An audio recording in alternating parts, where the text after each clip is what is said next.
Company law class को हम लोग आज आगे बढ़ाएंगे और आज देखेंगे 1% कंपनी के बारे में।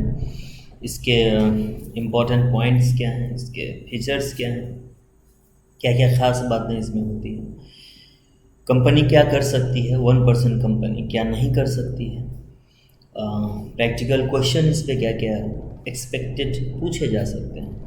इन सब बातों को आज हम लोग यहाँ देखेंगे। तो देखो शुरू करते हैं। ये इंस्टीट्यूट का मैथ से ही मैंने सारा पॉइंट्स लिया है, इसे एक करके भी डिस्कस करेंगे। सबसे पहले ओनली 1% एज अ मेंबर। पहले क्या होती थी बात कि कम से कम 2 आदमी की ज़रूरत होती थी अगर आप कंपनी रजिस्टर्ड करवाना चाहते हैं।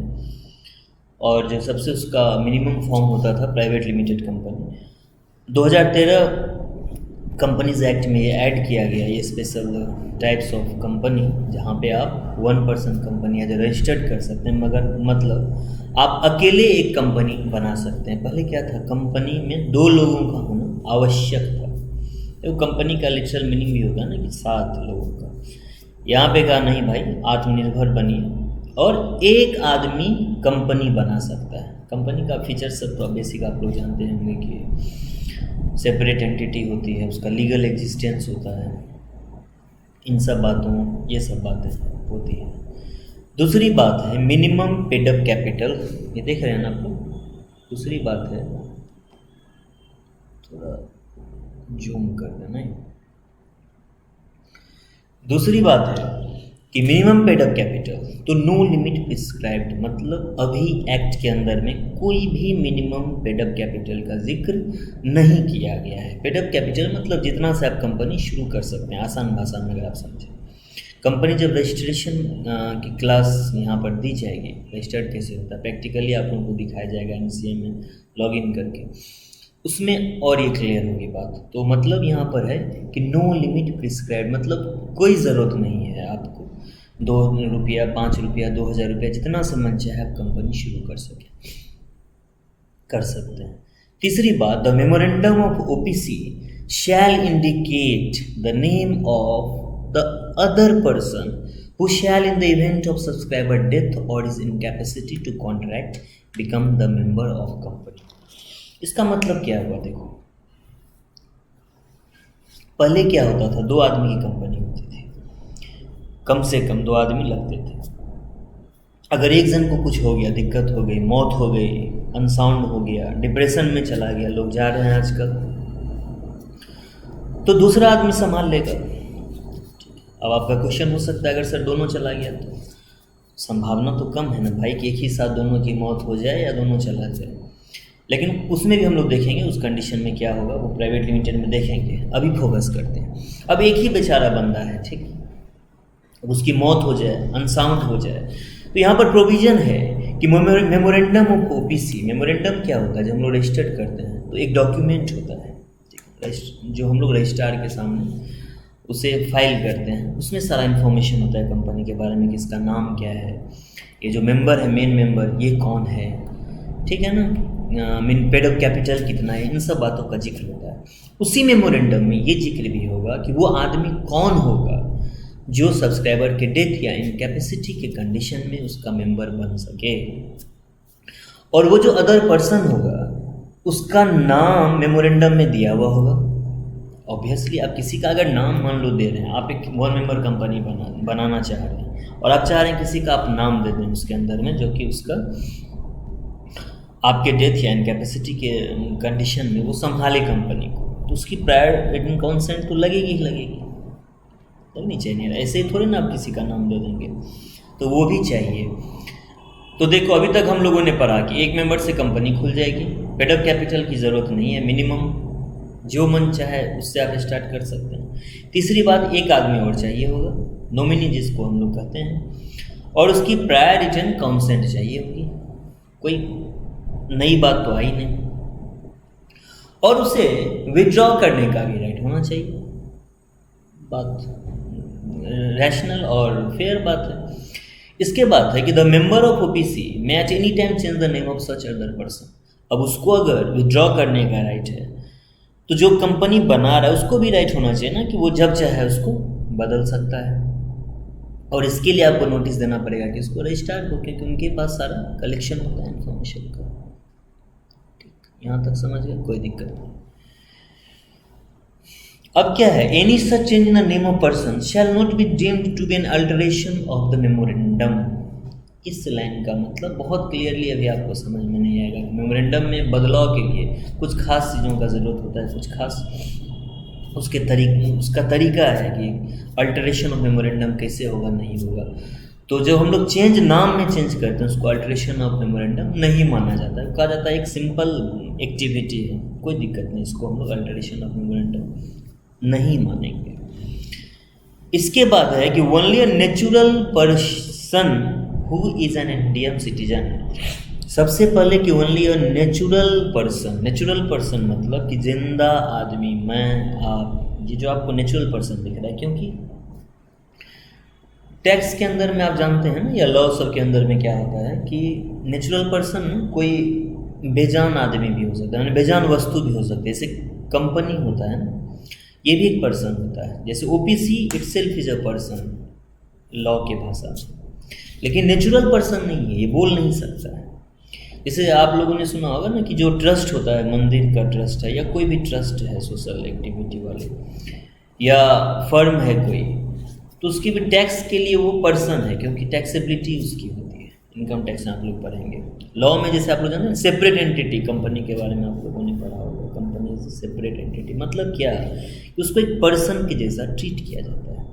लेकिन ओपीसी में कहा है कि only a natural person who is an Indian citizen and resident in India.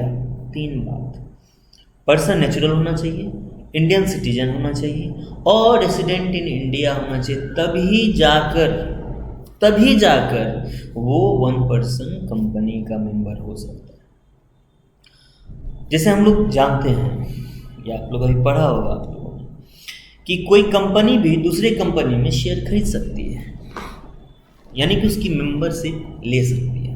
होता है ना ऐसा बात, रिलायंस के पास मान लो किसी छोटी कंपनी का शेयर है, रिलायंस वालों ने खरीद लिया है, या टाटा ने किसी कंपनी के शेयर को खरीद लिया है। आप लोग अभी सुन रहे होंगे कि चाइनीज़ कंपनी है जो कि भारतीय छोटे छोटे स्टार्टअप में शेयर खरीद ले रहे हैं। तो नेचुरल पर्सन नहीं होता है वो कंपनी। ओपीसी में क्या है कि सिर्फ और सिर्फ नेचुरल पर्सन ही मेंबर बन सकते हैं। दूसरी बात कि उसे इंडियन सिटीजन होना चाहिए, मतलब उसके पास पासपोर्ट होना चाहिए इंडिया का। अब अक्षय कुमार के पास तो है नहीं, तो Akshay Kumar one person company नहीं खोल सकते हैं, है ना, ऐसे उन्होंने अप्लाई किया हुआ है। तीसरी बात, रेसिडेंट इन इंडिया, उसे इंडिया में रेसिडेंट होना चाहिए। अब रेसिडेंट इन इंडिया किसको कहते हैं, यहाँ पर एक अमेंडमेंट आया हुआ है जो मैंने पिछले क्लास के अंदर में, और ये 2020 जो आपका भी परीक्षा होने वाला है मई में जो होने वाला था, और जो अब जुलाई अगस्त में, उसके लिए बहुत इम्पॉर्टेंट पॉइंट है, क्योंकि यहाँ पर एक अमेंडमेंट हुआ है कि रेसिडेंट किसको कहेंगे, सिटीजन तो उसको कहेंगे जिसके पास इंडिया का पासपोर्ट है। नेचुरल पर्सन कौन है, मैं आप जो बोल सकते हैं, समझ सकते हैं चीज़ों को। रेसिडेंट किसको कहेंगे, तो पहले क्या था डेफिनेशन कि person has stayed in India for a period of not less than 182 days during the immediately preceding 1 calendar year।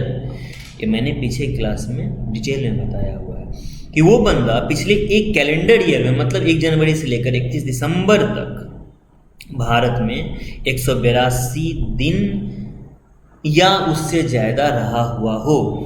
Not less than 120 days, मतलब 182 दिन से कम अगर रहेगा वो इंडिया के अंदर में, तो उसको रेसिडेंट हम लोग नहीं मानेंगे, और वैसा व्यक्ति ओपीसी नहीं खोल सकता है।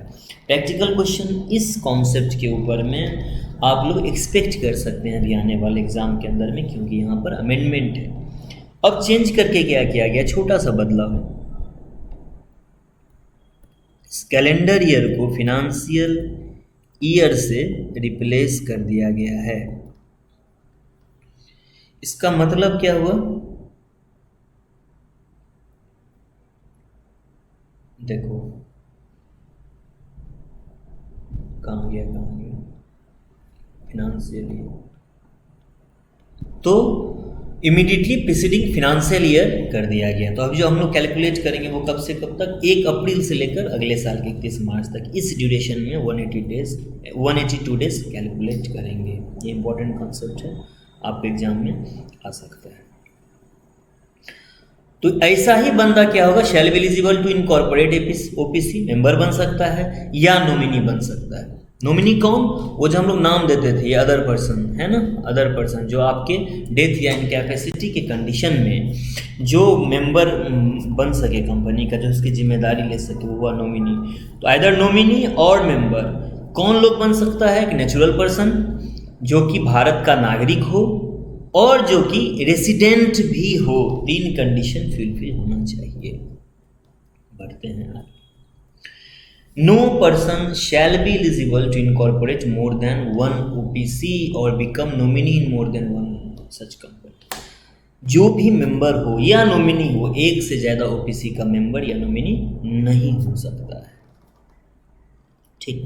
No minor shall become the member of nominee of the OPC. Minor मतलब जिसकी आयु 18 साल से कम है, उसका कहा जाता है कि आप बच्चे हैं, आप ओपीसी एक ही मेंबर तो होना है, और 18 साल से अगर कम उम्र के आदमी को बना दिया तो माना जाता है उनकी बुद्धि अभी इतनी विकसित नहीं हुई है कि वो कंपनी को संभाल सके।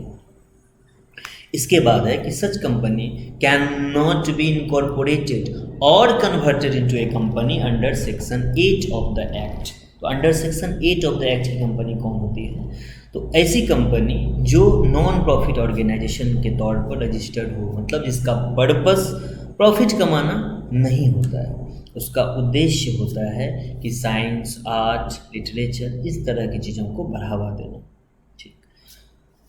ओपीसी ऐसी कंपनी के तौर पर रजिस्टर्ड नहीं हो सकती है, यानी कि इनकॉर्पोरेट नहीं हो सकती है। दूसरी बात, कन्वर्ट भी नहीं हो सकती है। ऐसा नहीं है कि आपने ओपीसी बना लिया और बाद में उसको आप सेक्शन 8 में कन्वर्ट कर लो ना, ये भी नहीं होगा। ये प्रैक्टिकल क्वेश्चन पूछा हुआ है आपका 2018 के एग्जामिनेशन के अंदर में, ये क्वेश्चन पूछा हुआ था।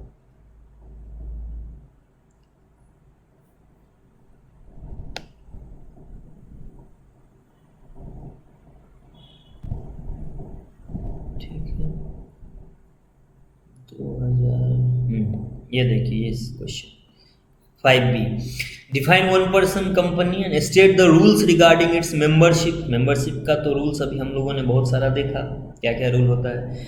Can it be converted into a non profit company under section 8, ये पूछा हुआ सवाल है, तो हमारा जवाब होगा ना, नहीं कर सकते। दूसरी बात, the it may be converted to the private और public companies in certain cases, मतलब प्राइवेट और पब्लिक कंपनी में इसको ट्रांसफर किया जा सकता है। इसी सवाल में एक और बात पूछा हुआ था, और प्राइवेट कंपनी, तो प्राइवेट कंपनी में से हम लोग कर सकते हैं। ठीक है, सेक्शन 8 कंपनी में इसको नहीं कर सकते। उसके बाद एक रिस्ट्रिक्शन हो गई ना ओपीसी को लेकर, कि ओपीसी वाले क्या हो सकता है, सेक्शन 8 में नहीं जा सकते।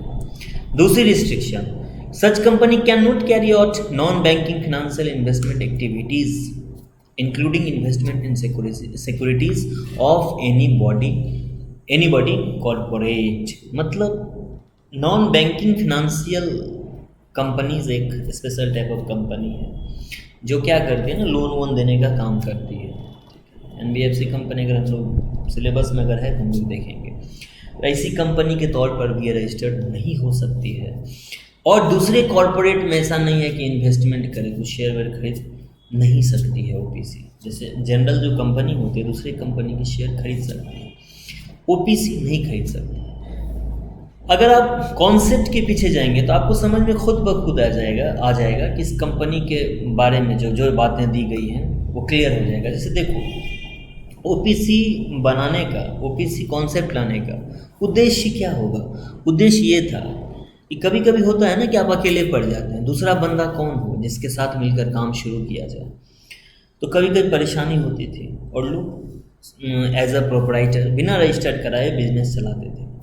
गवर्नमेंट का उद्देश्य था, पर्पस था कि लोगों को ना ये राइट दो, ठीक है ना, कि रजिस्टर्ड करा सकें अकेले भी, ठीक है, जो छोटे मोटे बिजनेसमैन हैं वो अकेले भी क्या कर सकें, अपना रजिस्टर्ड करवा लें, और as a registered tax payer, registered business entity वो अपना बिजनेस करें बिना किसी के हेल्प के, बिना किसी और के सहयोग के। इसलिए ओपीसी बनाई गई। तो वहाँ पर जो टारगेट था उन लोगों का कि छोटी मोटी कोई कंपनी होगी जो इस तरह से अपना काम छोटा मोटा बिजनेस करेगी, तो इसलिए सेक्शन 8 में बांट कर दिया गया। एनबीएफसी नहीं कराया गया कि आप नॉन, क्योंकि यहाँ पर रिस्क ज़्यादा होता है ना कि आप किसी का पैसा कलेक्ट करके भाग सकते हैं। तो छोटी जिम्मेदारी दी गई, छोटे पावर दिए गए इसको, ठीक है। इसके बाद है कि OPC cannot convert voluntary into any kind of company unless 2 years have expired from the date of incorporation। मतलब एक बार अगर आप OPC बन गए तो 2 साल तक आप कहीं पे भी कन्वर्ट नहीं कर सकते। सेक्शन 8 में तो जा ही नहीं सकते, लेकिन है ना कि प्राइवेट और पब्लिक कंपनी आप बन सकते हैं। लेकिन OPC को कहा गया कम से कम 2 साल यार तुम बिजनेस देखो, 2 साल से पहले आप नहीं जा सकते। एक्सेप्ट, अब एक्सेप्ट आ गया, मतलब कि इस केस में आप जा सकते हैं कब, where the paid up share capital is increase beyond 50 lakh rupees. Paid up share capital अगर 50 लाख से ज़्यादा बढ़ गया और it's average annual turnover during the relevant period exceed 2 crore, या तो आपका paid up share capital 50 lakh से ज़्यादा हो जाए, या 2 करोड़ रुपया से आपका ज़्यादा टर्नओवर हो जाए। टर्नओवर मतलब क्या, जो आपका सेल होता है बैलेंस शीट के अंदर में, है ना, पीएल के अंदर में जो सेल होता है या सर्विस जो आपने किया वही आपका टर्नओवर है। वो 2 करोड़ से ज़्यादा हुआ तो आपको प्राइवेट कंपनी या पब्लिक जो भी आप जाना चाहते हैं आपको कन्वर्ट कराना होगा। और 50 लाख से ज़्यादा अगर आपका पेड अप शेयर कैपिटल हो गया, मैंने कहा ना कि एक छोटी व्यवस्था बनाने की कोशिश की गई कि अगर छोटे व्यापारी हैं जिनका paid up share capital 50 lakh से कम है या जिनका टर्नओवर 2 करोड़ से कम है। अब आप सोच रहे होंगे यार 2 करोड़ तो सर बहुत होता है, सरकार की नज़र में छोटे लोग हैं, ठीक है ना। तो ये OPC एज ए रजिस्टर्ड करके अपना बिजनेस कर सकते हैं। आखिरी बात जो है कि 1 पर्सन कंपनी और any office of such company contravenes the provision. Obviously बात है कि अगर आप गवर्नमेंट सरकार ने जो आपको कहा है, अगर आप इसके खिलाफ जाते हैं, अगर इसकी बात नहीं मानते हैं, they shall be punishable with fine, जो कहाँ तक एक्सटेंड हो सकता है, 10,000 रुपये तक का आपको पेनल्टी लगाया जा सकता है, ठीक है। And with a further fine which में एक्सटेंड टू 1,000 रुपये फॉर एवरी डे, मतलब 10,000, ये तो एक बेसिक हो गया, प्लस 1,000 रुपया into per day, into per day, daily 10,000 रुपया, मतलब 2 दिन के लिए किया तो 10,000 plus 1,000 Guna 2 12,000। I don't think ये बहुत इंपॉर्टेंट है, खैर देख लीजिएगा अगर आपकी बुक में दिया हुआ है। This is all about OPC। इसके बाहर आपको क्वेश्चन इससे नहीं पूछे जा सकते, ठीक है ना। इम्पॉर्टेंट इस बार के लिए क्या है आप लोग देख लेंगे, वो ये वाला पॉइंट कि रेसिडेंट ऑफ इंडिया किसको कहते हैं, क्योंकि इसके डेफिनेशन में जो है ना अमेंडमेंट आया हुआ, RTP में भी आपका इसका जिक्र है। ये पॉइंट अच्छी तरह से देख सकते हैं। ये कंपनी सेक्शन 8 में कन्वर्ट नहीं हो सकती है, प्राइवेट पब्लिक में हो सकती है। 50 लाख से ज़्यादा पेड अप शेयर कैपिटल और टर्नओवर अगर 2 करोड़ से ज़्यादा हो जाए तो इसे आप कन्वर्ट करना होगा। 2 साल तक एक बार अगर आपने इनकॉर्पोरेट कर लिया तो आप कन्वर्ट नहीं कर सकते। रैंडम पॉइंट है, इस तरह से ही बोलना चाहिए। आप लोगों को जब पढ़ते हैं तो इस तरह से आपको चीज़ों को समझना चाहिए। एक बार पढ़ लीजिए और रैंडम सोचिए बंद करके कि आपको क्या क्या याद है और क्या क्या चीज़ें इसमें होती है कि एक ही आदमी मेंबर होता है, एक नॉमिनी होगा जो अपना कंसेंट देगा, जो रजिस्ट्रार के पास जाएगा, ऑब्वियसली वो विड्रॉ कर सकता है, और अगर वो विड्रॉ कर सकता है तो मेंबर उसको हटा भी सकता है। ऑब्वियसली दोनों बातें रजिस्ट्रार को रिपोर्ट होगी। रजिस्ट्रार कौन होता है? जो हिसाब किताब रखता है कंपनी का, ठीक है। इसके अलावा हम लोगों ने देखा कि NBFC में ये लोग नहीं जा सकते, ठीक है। और हम लोगों ने देखा कि सेक्शन 8 नहीं बन सकते। सेक्शन 8 कौन होती है? नॉन प्रॉफिट ऑर्गेनाइजेशन है।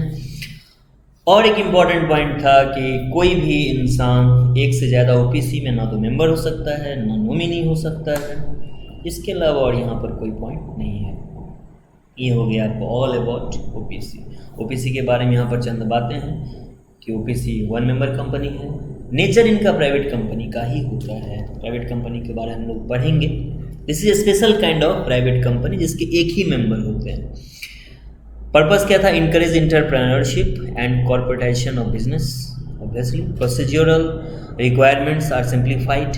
बहुत सारे एग्जाम्शन इसको दे दिए गए, ठीक है ना। जैसे पहले प्राइवेट लिमिटेड कंपनी में बहुत सारे कॉम्प्लाइंसेस थे, उसको घटा दिया गया। सेपरेट लीगल एंटिटी बिल्कुल होगी, अगर रजिस्टर्ड है तो लिमिटेड लाइबिलिटी। ये थी, this is all about OPC, ठीक है। हम लोग अगले में देखेंगे सेक्शन 8 कंपनी क्या होती है और स्मॉल कंपनी क्या होती है, ठीक है। तब तक के लिए बहुत बहुत धन्यवाद।